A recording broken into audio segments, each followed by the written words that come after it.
Yeah. So today we'll be discussing about drinking milk, consuming milk, whether it is good or bad for the health. Okay, is drinking milk necessary for the good health?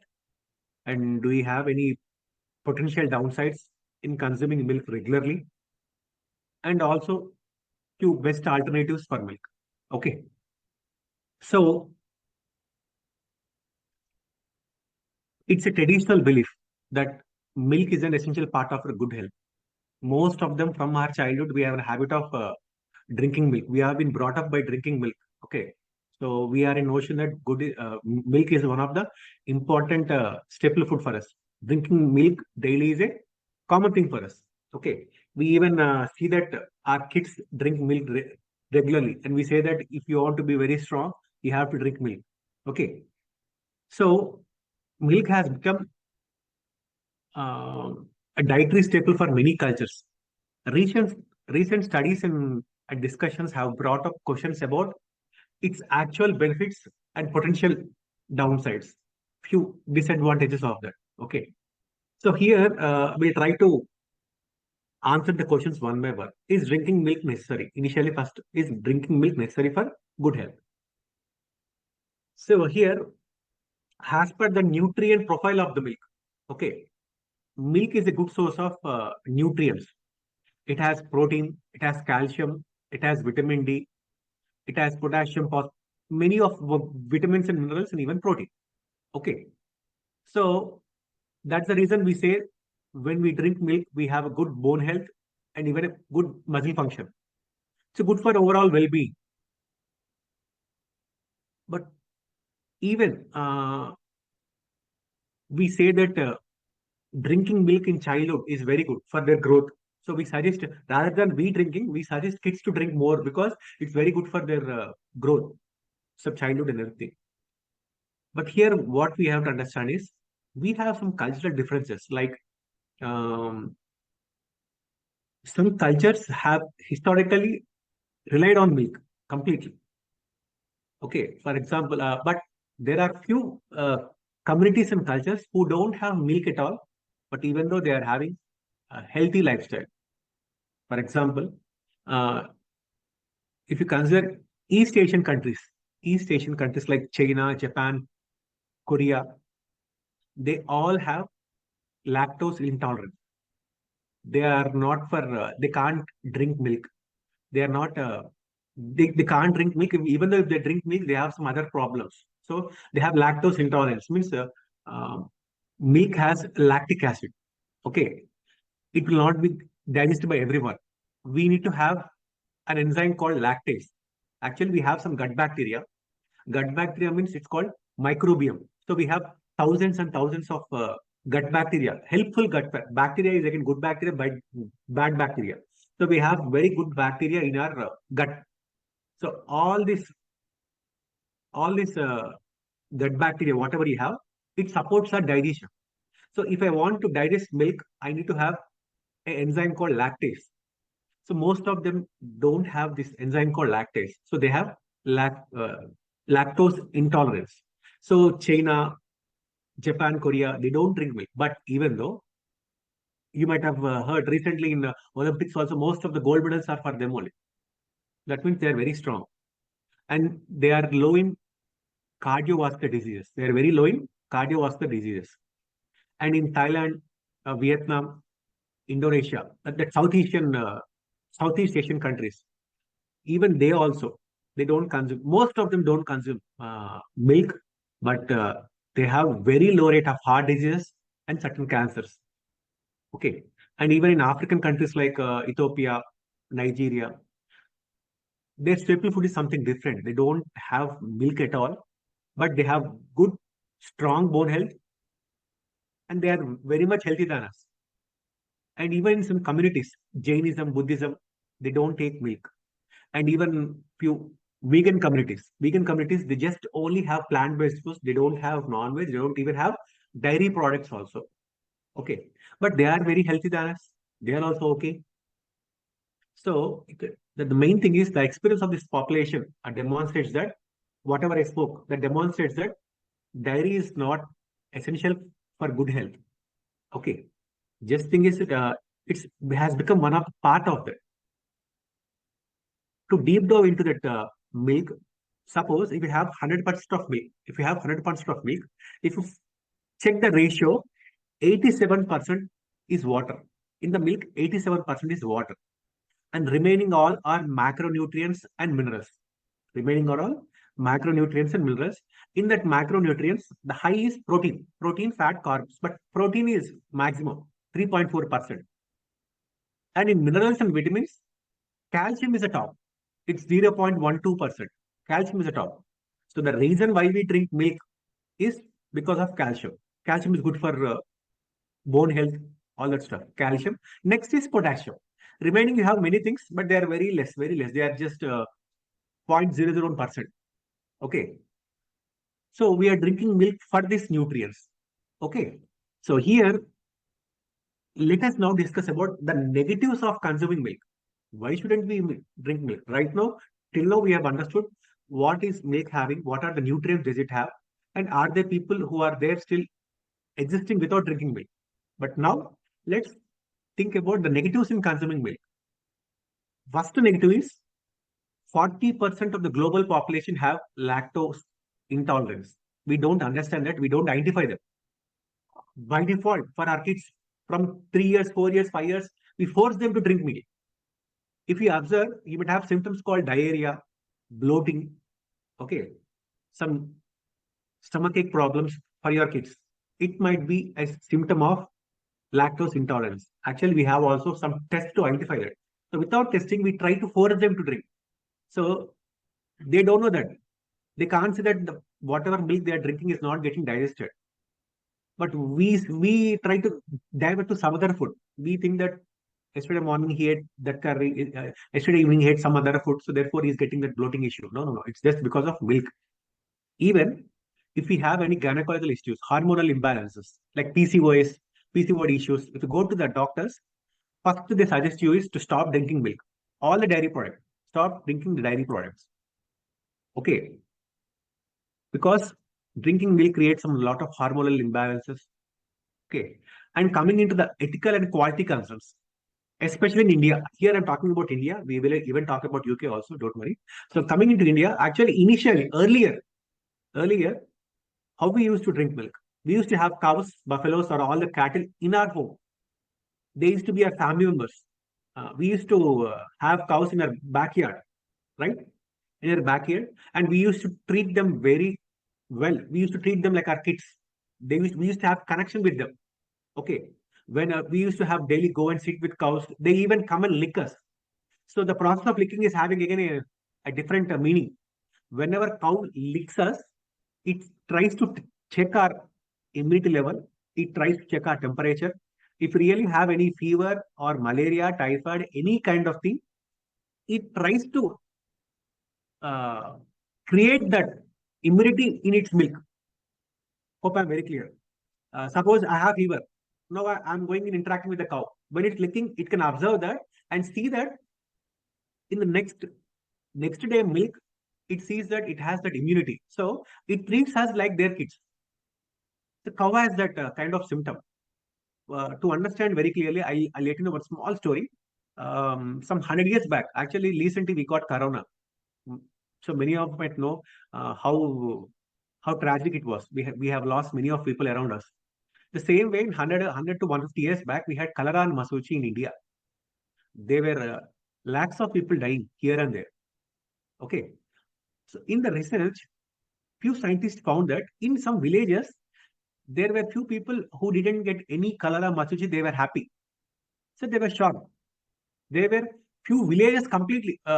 In village, 99% people died in few villages. But in the research, what they found is in some villages there were 90 to 100% live. How come? How come they didn't? How could they survive? So when they gone depth, they understood that whoever is having a cow in their family survives from that problem. So cow, what does it do is, suppose if we have cholera and masuchi or any other some kind of viral fevers around us, it absorbs and creates that immunity in its milk and give that milk to its calf or the other family members, automatically you will be away from that. Okay, cow is having that kind of symptom. So when does that cow do?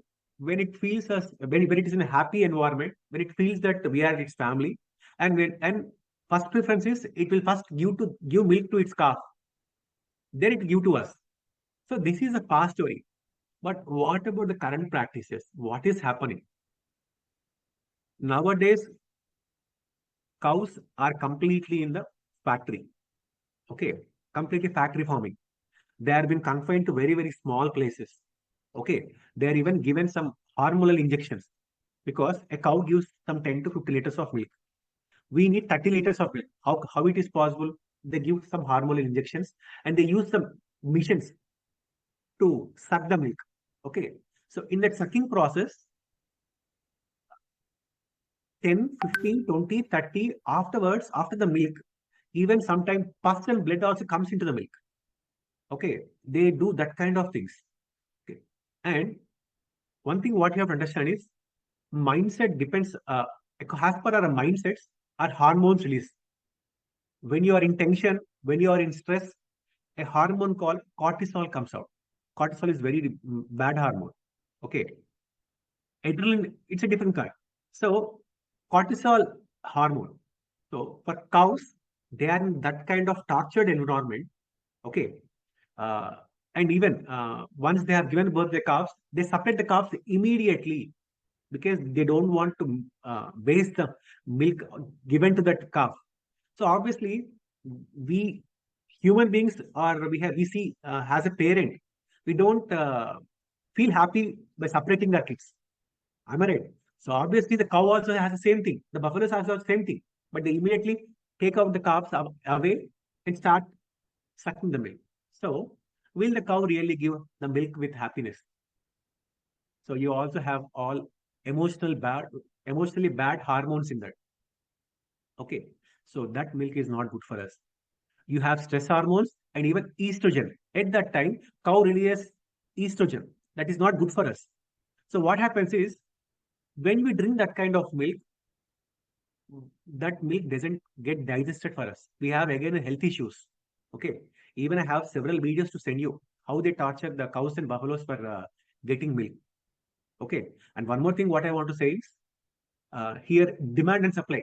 If demand and supply comes, we have suppose for example, if I want 100 liters of milk, but there is only 40 liters of milk produced in India, but 100 liters of milk is been getting supplied. How is it possible? Am I clear? Are you able to understand this scenario? We want 100 liters of milk, but cows, buffaloes, everything combined, we are able to only to produce 40 liters of milk. It's an example, 40 liters, 40, not exactly 40 liters. Remaining 60 liters, there is a lack in that. But end of the day, they are able to supply 100 liters of milk to everyone. How is that possible? Here we can understand that it's adulterated. So many foods are adulterated, but the highest level is milk. Salt is adulterated, sugar is adulterated, many of the food is adulterated, but the higher level is given to milk. Milk is the mostly adulterated and easily adulterated. Okay, due to the high demand, they adulterate in many ways. They adulterate pouring milk powder, milk. Sorry, if they pour water, it's fine. Okay, water we can adjust. But what they do is nowadays, I think you have seen in some YouTube videos also. They have an oil, they have some chemical. If you mix both of them, that turns to milk.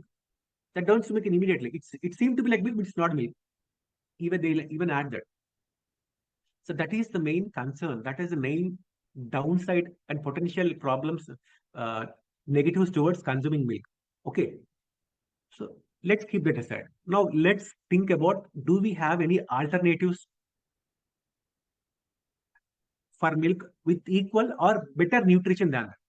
Okay, better nutrition than nutritional benefits than that. So earlier, what we have heard is in milk, what do we have? The main thing, why are we drinking milk? We have calcium. We have a lot of calcium in milk, which is very good for all. Earlier days, we don't have this many resources. We used to just have a cow or buffalo in our home. So obviously we used to drink them. But now we have a lot of resources. We can have leafy greeny vegetables, spinach, kale, broccoli. We can have almonds, sesame seeds. Sesame seeds are incredible and they have high in calcium, more than milk. Sesame seeds have high calcium more than milk. If you have the sesame laddus, small sesame laddus, na, if you have one sesame laddu is equal to 2 glasses of milk. One sesame laddu, uh, this much size, is equal to 2 glasses of liquid, milk. So we can even have milk. Why to have that struggle? Why to have any confusion? Because, okay. And one more thing, what I said, we also have protein in milk. Am I right? Calcium is high. And coming to the macronutrients, we have protein. We can have legumes, beans, lentils. We can have nuts. Okay. We can have even nuts. We can have chia seeds also. With sesame seeds, we can have even chia seeds, flax seeds, hemp seeds. They also have a lot of protein. For us, protein means chicken. That's it. Most of them protein, chicken. That's a chicken breast. You have protein. No, no, no. We have many plant-based protein food, plant-based protein foods, and even we have potassium in milk. After calcium, next is potassium. You can have bananas. You can have potatoes. You can have what do you say? Avocados, beans. They also have potassium. So there is a replacement. You have a chance. Suppose, no, I'm addicted to milk. I need to drink milk. For that also, you have an alternative. You can go with nut milk, almond milk, cashew milk, coconut milk, okay, soya milk. Even that also you can use in the replacement of the dairy milk. Okay. So we have better alternatives. So what you have to understand is there are plenty of plant-based and non-dairy alternatives available in the market, which provide the same and even more nutritional benefits. Okay, more nutrition benefits. Clear? And one thing, you people might have some confusion.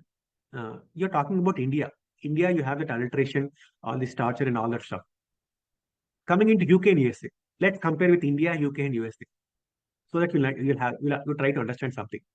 Coming into packaging, here we have packets, milk packets or tetra packets. Whereas for UK, we have the plastic and glass bottles. Am I right? Plastic and glass bottles. They sell it in pins, 1 pin, 2 pin, 3 pins. Okay. Whereas in USA, you'll have it in plastic jugs and cartons or tetra packs. There you consider as 1 gallon, 2 gallon. You try to measure in that. And fat content. For us, we have full cream milk, tone milk, double tone milk, something like that. Whereas in UK, have whole milk, skim milk, skimmed milk. Okay. Whereas in USA, you have whole milk, 2% milk, 1%. 2% means 2% fat, 1% fat, or fat-free milk. Okay. But one thing what you have to understand now is the regulations. In India, we don't have any proper regulations or any strict institutions to measure. Whereas here in India, it is regulated by FSSA. Whereas in UK, it is um, regulated or monitored by FSA. FSA means Food Standards Agency. Food Standards Agency. They are very, very strict in USA. They have some rules. I'll let you know. And coming into the processing, everything, all that stuff. In India, we have homogeneous milk and we have pasteurized milk. Whereas in UK, mostly compulsory, most of the milk will pasteurize. Okay, pasteurize in the sense it will be heated. You will remove some pathogens in that milk. Okay, and in USA you have one advantage. You even get fortified milk. Fortified means adding some extra elements. Okay, they add some vitamins and minerals in the milk. Okay, so in US they add vitamin D and vitamin K into the milk. Okay, it's called fortification. Okay, and they also have a treatment called UHT, ultra heat treatment. They heat the milk in high level of temperature so that it will have good lifespan. Okay, but compare the best milk you have is in India. In India, but only when you have a direct what do you say, a interaction with a local dairy person, or you have some kind of, or if you have a cow or a buffalo in your home, then the best milk is India. The next place goes to UK. Since India, the milk is adulterated, so it has to be in the third place. But coming to the quality, UK is the first place. UK has organic and filtered milk options. You have a filtered milk called Cravendale, right? Yeah. Whereas in USA there is also one advantage. What they do is, since we said milk has that, few people have lactose intolerance, right? They remove that lactose. You also get milk with lactose free. Okay, so the difference is in UK there are stringent regulations. Stringent regulations. The UK food standards are really very strict. They ensure the standards of hygiene, quality. So that's the thing. And they don't allow any growth hormones to implant in that, because in some areas, in even India also, they add some growth hormones into the milk. But UK doesn't permit that. In UK, they didn't permit, and no synthetic growth hormones are to be added into the milk. Okay. In USA, they don't take any any particular regulation. But one thing what you have to feel happy is fortification of essential nutrients like vitamin D, vitamin K, vitamin A. They add into that, and we also get a wide variety of milk like lactose-free milk. Okay, so that's the advantage, and you also have UHT milk. UHT means ultra high temperature milk. So naturally, if we compare, India is the top, UK is second, US is third. Naturally, if India doesn't have all these growth hormones and adulteration, all that stuff. Since it's difficult in India, so the first place goes to UK. UK milk is very good. So, but thing is that what you have to do is you have to check whether you are lactose intolerant. Is milk really working for you? Is milk is getting digested for you or not? If you have that confusion, that problem, whether this milk is good or not, should I drink 1% fat milk, 2% fat milk, skimmed milk better? You can go with the alternatives which I have said, sesame seeds and all that stuff. Okay. So, so with this here, I conclude my topic. But one thing what I personally say is, I'm not saying milk is bad. If you are, the way you are getting the milk is bad. Okay. If you are getting the milk in a proper way, then it's the best food. So you have to recheck and have a clarity. And it just depends upon your mindset. Okay. If your requirement is to get only calcium, potassium, and all that stuff, protein, you have many other stuff, many other food. What, Navya? You're saying something? Yeah. So that's the thing. So you have any queries, any doubts, anything to ask? Fine, right?